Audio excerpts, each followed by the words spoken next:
My best friend is the one who brings out the best in me. രണ്ടിലും best വേണം. എൻ്റെ ഏറ്റവും അടുത്ത സുഹൃത്ത് എന്നിൽ നിന്ന് ഏറ്റവും മികച്ചത് പുറത്തെടുക്കുന്ന ആളാണ്. വ്യവസായി ഹെൻറി ഫോർഡിന്റെ വരികളാണ് ഞാനീ പറഞ്ഞത്.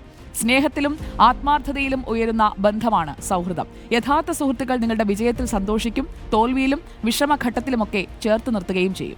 നമ്മൾക്ക് പോലും നമ്മുടെ അറിയാത്ത നല്ല വശങ്ങൾ നമുക്ക് പറഞ്ഞു തരും. നമ്മൾ തളരുമ്പോൾ കൈപിടിച്ചുയർത്തും. നമ്മൾ കുഴപ്പത്തിലായാൽ അതിനൊരു പരിഹാരം അവരുടെ കയ്യിലുണ്ടാവും. നമ്മുടെ കഴിവുകൾക്കും സ്വപ്നങ്ങൾക്കുമൊക്കെ പ്രോത്സാഹനവും പിന്തുണയും ഒക്കെ നൽകും. നിങ്ങളുടെ ജീവിതത്തിൽ അങ്ങനെ ഒരാളുണ്ടോ? ഒന്ന് ചോദിച്ചു നോക്കിക്കേ. നിങ്ങളുടെ മികവ് കണ്ടെത്തി അതിന് ചിറകുകൾ നൽകിയ ഒരാൾ. ആ ഒരാൾ ആരായിരിക്കും? ഒന്ന് ഓർത്തു നോക്കിയേ. നിങ്ങളുടെ ജീവിതത്തിലെ സന്തോഷ നിമിഷങ്ങളിൽ ഒരുപാട് പേര് കൂടെ ഉണ്ടാകും കൈയടിക്കാൻ. എന്നാൽ പ്രയാസം വരുന്ന ഘട്ടത്തിൽ ഒരാൾ മാത്രമാണ് കൂടെയുള്ളതെങ്കിൽ അവരായിരിക്കും നിങ്ങളുടെ യഥാർത്ഥ സുഹൃത്ത്. ശരിക്കും ഒരു തണൽ മരം പോലെ. ജീവിതയാത്രയിലെ കഠിനമായ ചൂടിൽ അകപ്പെട്ടു പോകുമ്പോൾ ഒരു നേർത്ത തെന്നലായി, തണലായി അവരെത്തും.